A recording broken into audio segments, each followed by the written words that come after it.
അങ്ങനെ ഞാനിപ്പോൾ എത്തിയിട്ടുള്ളത് പൊറോട്ടക്കും ചപ്പാത്തിക്കും അങ്ങനെ എന്തിനും ഒരു പോലെ സൂപ്പറായിട്ടുള്ള ഒരു കറിയായിട്ടാണ് എഗ്ഗ് കുറുമ.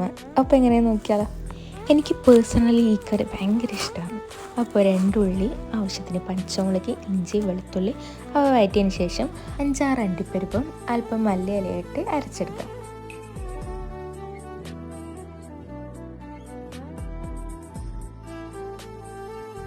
പാനിൽ അരച്ചത് ഒഴിച്ചതിന് ശേഷം സകലമാനം പൊടി മഞ്ഞൾ, മല്ലി, കുരുമുളക്, ഉപ്പ് എല്ലാം ഇട്ട് 3 സ്പൂൺ തൈര്, ആവശ്യത്തിന് ഫ്രഷ് ക്രീം, പിന്നെ മസാലപ്പൊടിയും ഫ്രൈ ചെയ്ത മുട്ട ഇട്ടാൽ പിന്നെ സെറ്റ്.